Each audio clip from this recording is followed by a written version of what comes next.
ዓላማችን የተዋህዶ ሃይማኖታችንን ማስፋፋት ቤተክርስቲያናችንንም መጠበቅ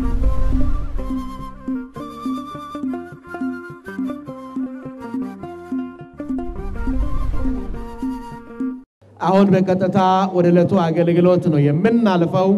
ሊቀ ትጉሃን ገብረ መስቀል ኃይለ መስቀል በመካከላችን ተገኝተዋል። የዕለቱን ትምህርት ያስተምሩናል። ወደ እሳቸው እንወስዳቸዋለን። በስመ አብ ወወልድ ወመንፈስ ቅዱስ አሃዱ አምላክ አሜን። የተከበሩ አባታችን የሁለቱ አብያተ ክርስቲያናት ዋና አስተዳዳሪ፣ የተከበራችሁ ከሩቅም ከቅርብም በመድኃኔ ዓለም ቸርነት በድንግል ማርያም አማላጅነት በቅዱስ ገብርኤል ተራዳይነት በዚህ ስፍራ የተገኛችሁ የእግዚአብሔር ልጆች እንደምን ከረማችሁ? ስሜ ድንቅ ነው በሚል ርዕስ እንማራለን። መጽሐፈ መሳፍንት ምዕራፍ 13 ቁጥር 17 ላይ ያለውን ኃይለ ቃል ነው የተጠቀምነው። በቅዱሳን መላእክት እንድንጠበቅ በቅዱሳን መላእክት እንድንገለገል የወሰነው እግዚአብሔር ነው። ክብር ለሱ ይሁን። አያችሁ፣ የቅዱሳን መላእክት አገልግሎት ለኛ ጥበቃ ነው። ለኛ መልእክት ያደርሳሉ፣ እኛን ያገለግላሉ። ቅዱስ ጳውሎስ ለዚህ ነው መላእክትን እንኳን እንደምንገዛ አታውቁምን ያለው። ቅዱሳን መላእክት ለኛ በነፃ ያገለግላሉ። እግዚአብሔርን አመስግኑ። በእውነት እግዚአብሔር የተመሰገነ ይሁን።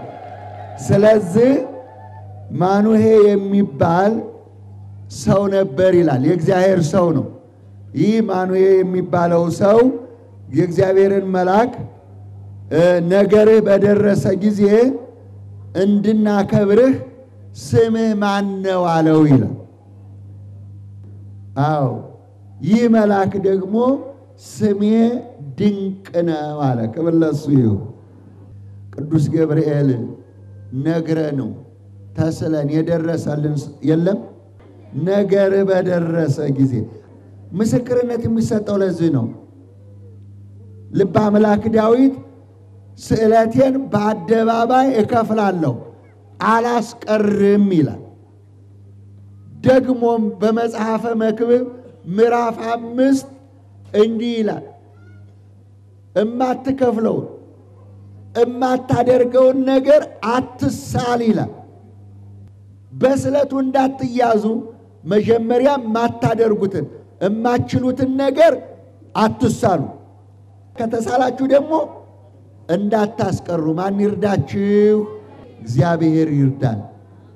ሰው የተሳለውን ነገር ነገሩ ሲደርስለት ስለቱ ሲፈጸምለት ማድረግ ስላለበት፣ ስለዚህ ነገር ሲደርስ ጉዳይ ሲፈጸም አው አከብርህ ዘንድ ነው። ቅዱስ ገብርኤል ደግሞ የተከበረ ነው። ቅዱስ ሚካኤል ደግሞ የተከበረ ነው። ቅዱስ ሩፋኤል ደግሞ የተከበረ ነው። ደስ ይበላችሁ። ክብር ለመድኃኔዓለም። ቅዱሳን መላእክትን ያከበራቸው ማን ነው? እግዚአብሔር ነው። ሰው አይደለም ያከበራቸው። ሰው አይደለም ክብር የሰጣቸው። ሰው አይደለም ማዕረግ የሰጣቸው። ብዙ ሰዎች ሚስጥሩ ስላልገባቸው ከቅዱሳን መላእክት ተለይተው ይገኛሉ። እግዚአብሔር አምላካችን ግን ልቦና ይስጠን ለማለት ፈልጌ ነው። ሌላው ኦሪት ዘጸአት ምዕራፍ 23 ቁጥር 20 ላይ እንዲህ የሚል ኃይለ ቃል እናገኛለን። በመንገድህ ሁሉ ይጠብቁ ዘንድ መላእክትን በፊትህ እልካለሁ። በመንገድህ ሁሉ ይጠብቁህ ዘንድ፣ በመንገድህ ሁሉ በምትወጡበት፣ በምትገቡበት፣ በምታድሩበት፣ በምትውሉበት። አሁን ስትመጡ ማን የጠበቃችሁ? እግዚአብሔር መልአኩን ልኮ ጠበቃችሁ። እሾህ እንዳይወጋችሁ፣ እንቅፋት እንዳይመታችሁ በመንገድ ሁሉ ይጠብቁ ዘንድ፣ በመንገድ ሁሉ ይጠብቁ ዘንድ አዎ በፊትህ መልአኬን እሰዳለሁ ብሏል። በፊቱ ተጠንቀቁ፣ ቃሉንም አድምጡ። ስሜ በእርሱ ላይ ስለሆነ ኃጢአት ብትሰሩ በሉ ይቅር አይላችሁም፣ አታስመርሩት ይላል። እዚህ ጋር የነገርኳችሁ ቃል ሶስት ነገሮችን ልብ ብላችሁ እንድትይዙ ፈልጋለሁ። የማን መልእክተኛ ነው? ቅዱስ ገብርኤል። እኔ በእግዚአብሔር ፊት የምቆመው ገብርኤል ነኝ በሉ። ይህንን የምስራች እነግርህ ዘንድ ከእግዚአብሔር ተልኬአለሁ ይላል። ለዚህ ነው በፊትህ እሰዳለሁ እልካለሁ ይጠብቅህ ዘንድ በፊቱ ተጠንቀቅ። አንዱ እንድታምኑ የሚያስፈልገው ቅዱሳን መላእክት በእግዚአብሔር ፊት የሚቆሙ ናቸው። እግዚአብሔርን ቅዱስ ቅዱስ እያሉ የሚያገለግሉ ናቸው። ከእግዚአብሔር ጋር የሚኖሩ ናቸው። ደግሞ እግዚአብሔር ሲልካቸው እኔንና እናንተን ያገለግላሉ። ቅዱስ ገብርኤል የሚናገረው፣ ቅዱስ ሚካኤል የሚናገረው፣ መልአኩ የሚነግራችሁን ስሙ፣ አድምጡ። በፊቱ ኃጢአት ብትሰሩ አይምራችሁም። አያችሁ፣ ዘካርያስ የሚባል ሰው ነበር ይላል። የሉቃስ ወንጌል ምዕራፍ 1 ቁጥር 5 ጀምራችሁ ታሪኩን አንብቡት። ዘካርያስ ሽማግሌ ነው፣ ነገር ግን ቤተክርስቲያን አገልጋይ ነው። ማዕጠንቱን እያጠነ ማዕጠንቱን እያሳረገ በዛ እየጸለየ ሳለ ይላል ይህ መልአኩ ቅዱስ ገብርኤል መጣ፣ በመሰዊያው በስተቀኝ በኩል ቆመ ይላል። ደስ ይበላችሁ። ክብር ለመድኃኔዓለም ይሁን። እግዚአብሔር የተመሰገነ ይሁን። እግዚአብሔር የላከው መልአክ እናንተን ለማገልገል ይመጣል፣ መልእክት ለማድረስ ይመጣል። አዎ በሁሉ ቦታ አለ የእግዚአብሔር መልአክ ይጠብቋቸዋል። ግን እግዚአብሔርን ስፈሩ ነው። እግዚአብሔርን በሚፈሩ ሰዎች ዙሪያ የእግዚአብሔር መላእክት ይሰፍራሉ ያድኗቸውማል ይላል። እግዚአብሔርን ስትፈሩ ያገለግሏቸዋል። እግዚአብሔርን ስትፈሩ ይጠብቋቸዋል። እግዚአብሔርን ስትፈሩ አዎ ከእናንተ ጋር ይሆናሉ። በፊቱ ኃጢአት እንዳሰራ እንዳትበድል ተጠንቀቅ አለ። ዘካርያስ ሆይ እነሆ በሽምግልና ያረጀችው አሮጊት የተባለችው ኤልሳቤጥ ወንድ ልጅ ትወልድልሃለች አለው። ላኪው እግዚአብሔር ነው፣ ነጋሪው ቅዱስ ገብርኤል ነው፣ የሚሰማው ደግሞ ዘካርያስ ነው። ትወልድልሃለች ሲለው እንዴ ሚስቴ አርጅታለች፣ እኔም ሽማግሌ ነኝ፣ ከዚህ በኋላ እንዴት ልጅ ልንወልድ እንችላለን አለ። ሰነፍ ሰው እንደዚህ ነው፣ ይጠራጠራል። እሱም ሽማግሌ ነው። ዘካርያስ ተጠራጠረ። ስለዚህ እንዴት ይሆናል ብሎ ስለተጠራጠረ ይህ የነገርኩ ነገር እስኪፈጸም ድረስ ዲዳ ትሆናለህ። አንደበቱን አሰረው። በፊቱ በሉስት ተጠንቀቅ፣ ኃጢአት ብትሰራ አይምርህም። ማረው እንደ ዘካርያስ ኧረ ሽማግሌ ነህና ልተውና ልሂድ አለ አላለም። አያችሁ ለምን ተጠራጠርክ? እኔ እግዚአብሔር ልኮኝ ነው የመጣው። ይህንን የእግዚአብሔር መልእክት ላንተ ነግሬሃለሁ። ስላልሰማ ስለተጠራጠርክ ዲዳ ትሆናለህ። ከዛች ደቂቃ ሰከንድ ጀምሮ አንደበቱ ታሰረ። ከቅዱስ ገብርኤል ጋር ሲነጋገር ብዙ ስለዘገየ በውስጥ ስለቆየ ዛሬ ዘካርያስ አንድ መልእክት ለሕዝቡ ይዞ ይመጣል ብለው ይጠብቁ ነበር። ከዛ በኋላስ እሱ ግን ሲወጣ አልተናገረ። በእጁ እንዲህ አላቸው፣ እግዚአብሔር ዛሬ መልእክት አድርሷል። ልብ በሉ፣ ዛሬ ስንቶች ታስረዋል፣ ስንቶች ዲዳ ሆነዋል። ልብ በሉ፣ እንዲህ ይላል ልበ አምላክ ዳዊት፣ ቅዱሳንን የሚነቅፉ ቅዱሳንን የሚሰድብ አንደበት ዲዳ ይሁን ይላል። ዘካርያስ ተጠራጥሮ ነው። ዛሬ ግን የሚሳደቡ የሉ መላእክትን የሚሳደቡ ጻድቃን ሰማዕታትን የሚሳደቡ የሉ ስንቶች ዲዳ ሆነዋል በነፍሳቸው ዲዳ ሆነዋል በስጋቸው ተመችቷቸው ይሆናል ስለዚህ ነገሩ እስኪደርስ እስኪፈጸም ኤልሳቤጥ እስክትወልድ ድረስ ዲዳ ትሆናለህ ነው የተባለው ነገሩ ግን ተፈጸመ ኤልሳቤጥ ወለደች ወንድ ልጅ ስሙ ማን ይባል ብለው ሲጽፉ ብራና ወረቀት ሰጡት ስሙ ዮሐንስ ይባል ነግሮ ስለነበር ዮሐንስ ይባል ብሎ ሲጽፍ አንደበቱ ተፈታ ደስ ይበላችሁ ክብር ለመድኃኒዓለም ኃጢአታችሁን ያልተናዘዛችሁ አንደበታችሁ የታሰረባችሁ እግዚአብሔር አምላክ አንደበታችሁን ከፍቶ ለንዛዜ ያብቃችሁ ለንስሐ ያብቃችሁ አዎ ይህ ቅዱስ ገብርኤል ለሚወዱት ደራሽ ነው ለሚወዱት ጠባቂ ነው ለሚወዱት መልእክት ያደርሳል የቅዱስ ገብርኤል ፍቅር ልዩ ነው ስለዚህ በፊቱ ተጠንቀቅ ስሜ በእርሱ ላይ ስለሆነ ስሜ የተባለው ኤል የሚለው ነው ሚካኤል ገብርኤል ሩፋኤል ራጉኤል ኡራኤል ፋኑኤል እልፍ አእላፋት መላእክት መጨረሻቸው ኤል ነው ኤል ማለት ኃያል አምላክ ማለት ነው በእግዚአብሔር ስም ነው ቅዱሳን መላእክት የሚጠሩት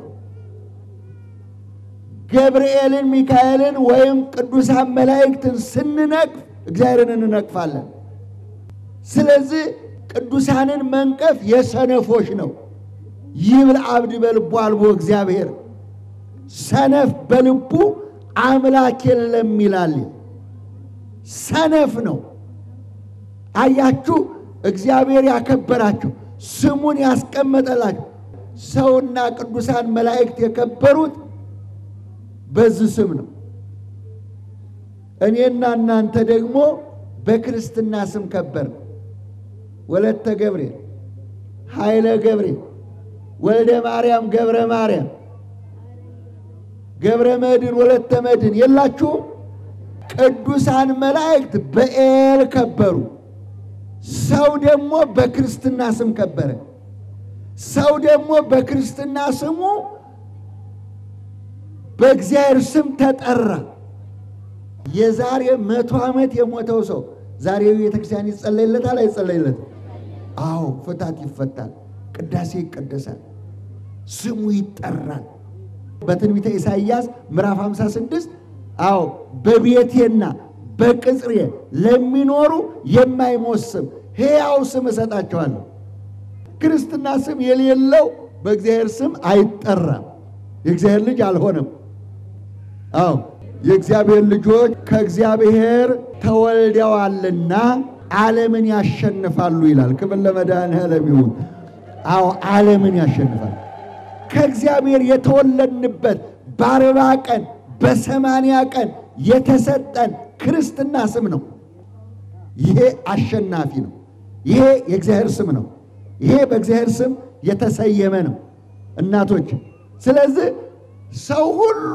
በክርስትና ስም ከበረ ቅዱሳን መላእክት ደግሞ በኤል ከበሩ ስሜ በእርሱ ላይ አለ በፊቱ ተጠንቀቅ ልብ በሉ እስቲ አስተውሉ እኔ በእግዚአብሔር ፊት የምቆመው ገብርኤል ነኝ አለ ምን ያደርጋሉ ቆመው በእግዚአብሔር ፊት ቆመው የሚያደርጉት 4 ነገር አለ የመጀመሪያው በእግዚአብሔር ፊት የሚቆሙት ለምስጋና ነው ቅዱስ ቅዱስ ቅዱስ እግዚአብሔር ጸዋት ፍጹም ሙሉ ሰማያት ወምድር ቅዱሳተ ስብሐት ይያሉ ያመሰግናሉ ድምጻቸው እንደ ነጎድጓድ ነው ይላል ዮሐንስ በመልእክቱ አንደኛ የመጀመሪያው ቅዱሳን መላእክት በእግዚአብሔር ፊት የሚቆሙት ለምስጋና ነው ሁለተኛው ደግሞ ቅዱሳን መላእክት በእግዚአብሔር ፊት የሚቆሙት ለተልእኮ ነው አጥፉ ሲላቸው ያጠፋሉ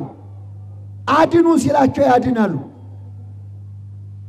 ጥፋቱ እንደ ሎጥ ዘመን ያች ሰዶምና ገሞራ ሚካኤልና ገብርኤል ሄደው ነው ያጠፏት ያችን ከተማ። አጥፉ ሲላቸው ያጠፋሉ፣ አድኑ ሲላቸው ደግሞ ያድናሉ። ያዳኑት ደግሞ አናንያ፣ አዛርያ፣ አብደናጎ ወይም ሚሳኤል በእሳት ውስጥ ሲጣሉ ማን አዳናቸው ንገሩኝ? ቅዱስ ገብርኤል እሳቱን ውሃ አደረገው። ክብር ለመድኃኔዓለም። አድኑ ሲላቸው ያድናሉ። ለተልእኮ ቆመዋል። ሶስተኛ ጸሎታችንን ለማሳረግ ራዕየ ዮሐንስ ምዕራፍ 8 ቁጥር 3 ላይ እንዲህ ይላል፣ የቅዱሳኑን ጸሎት እንዲያሳርግ ብዙ ዕጣን ለመልአኩ ተሰጠው፣ እነሆ በእግዚአብሔር ፊት አሳረገው ይላል። ክብር ለመድኃኔዓለም። ተመልከቱ፣ አሁን እኛም እንጸልየውን ጸሎት እዚህ የሚሰዋውን መስዋዕት እዚህ የሚታጠነውን ማዕጠን የሚያሳርጉት ቅዱሳን መላእክት ናቸው። ራዕየ ዮሐንስ በተጻፈው መሰረት ዕጣኑ በእግዚአብሔር ፊት ወጣ ይላል። አሳረገው። ለማሳረግ የሰውን ጸሎት የዕጣኑን የመስዋዕቱን ለማሳረግ ሶስተኛ በእግዚአብሔር ፊት ቆመዋል። አራተኛውና የመጨረሻው በጽናት ቆመዋል። ደስ ይበላችሁ። ክብር ለመድኃኔዓለም ይሁን።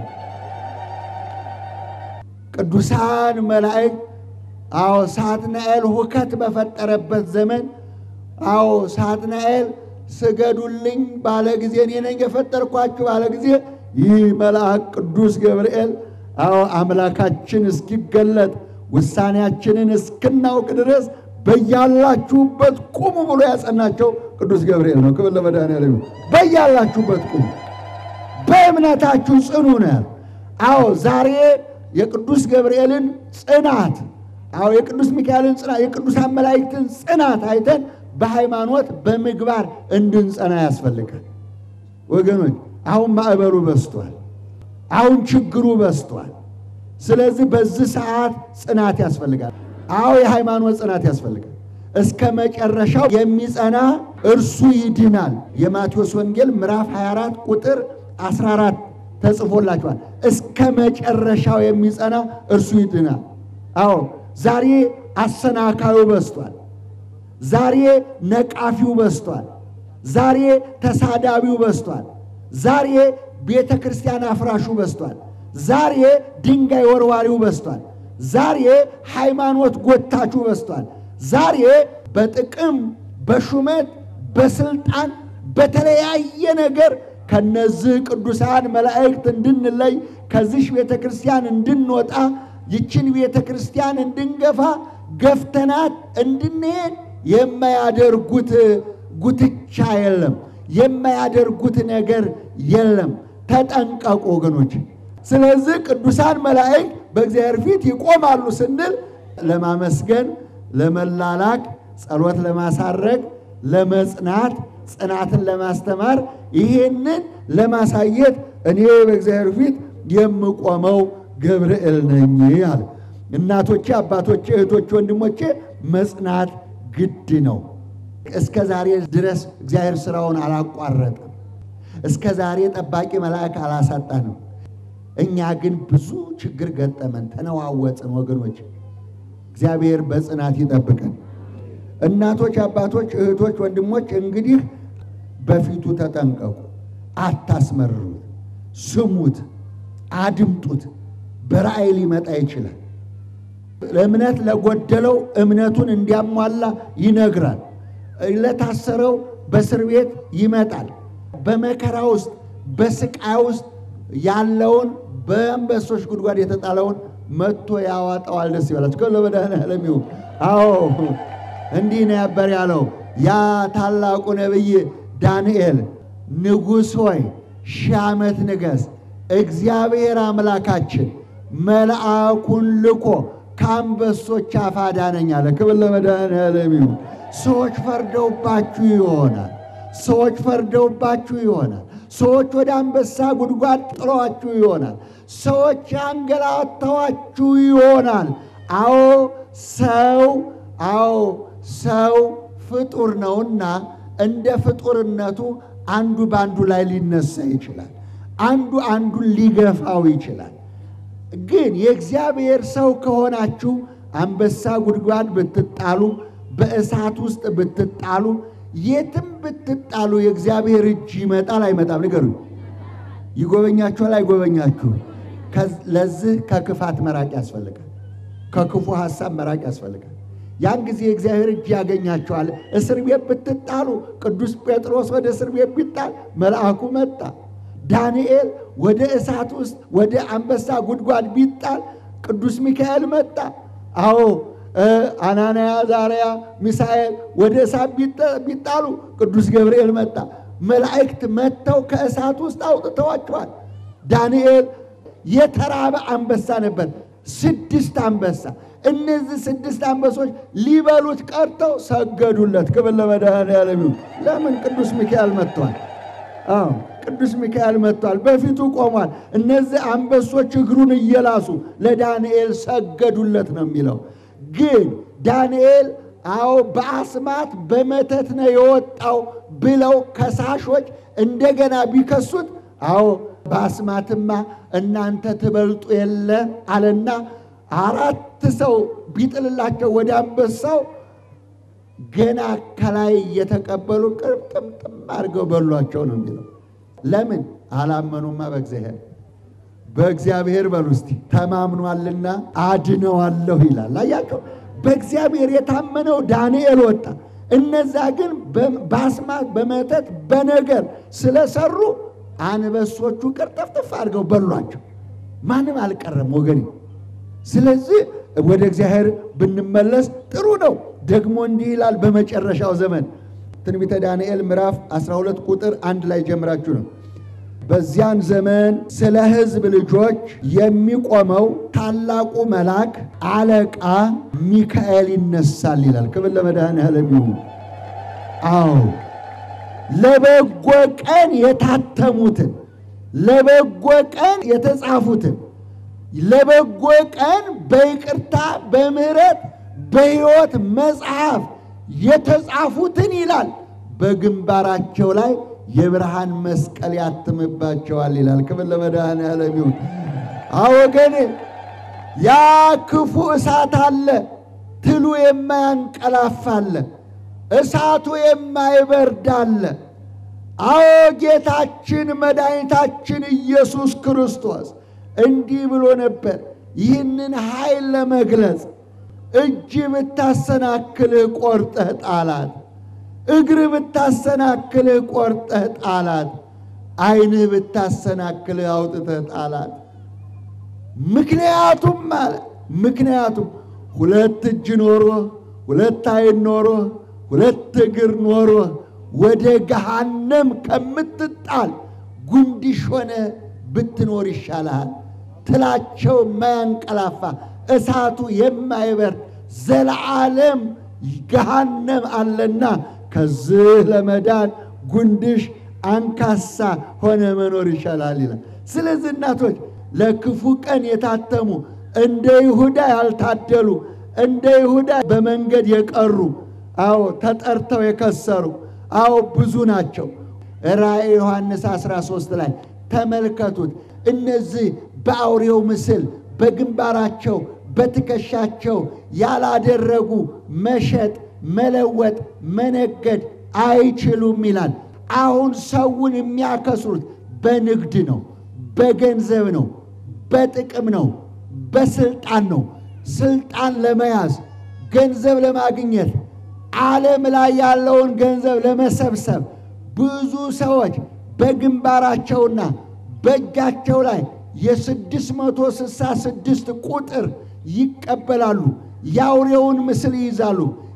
ያውሬውን ምስል የተቀበሉ ወደ ገሃነም ሲጣሉ የቅዱስ ገብርኤል የቅዱስ ሚካኤል ወዳጆች በግንባራችሁ ላይ የሕይወት ምልክት ያለባችሁ ግን ወደ መንግሥተ ሰማያት ትገባላችሁ። ደስ ይበላችሁ። ከለወዳኔዓለም ያ የፈጠረን ያ ለኛ ፍጹም ሰው ፍጹም አምላክ የሆነው የኛ መድኃኔ ዓለም አዎ እናንተ የአባት የቡሩካን ዓለም ሳይፈጠር ወደ ተዘጋጀላችሁ መንግሥተ ሰማያት መከራውን ችላችሁ ስቃውን ችላችሁ ፈተናውን አልፋችሁ ክፉውን አልፋችሁ ይህንን ዓለም ክፉውን ዓለም አዎ አሸንፋችሁ የዘንዶውን ራስ ቀጥቅጣችሁ አዎ እባቡን ተራምዳችሁ ጊንጡን ረግጣችሁ አሸንፋችሁ የመጣችሁ እንኳን ደስ አላችሁ ትባላላችሁ ወገኖች እንኳን ደስ አላችሁ ትባላላችሁ አዎ ሳታውቁት ትሸለማላችሁ አዎ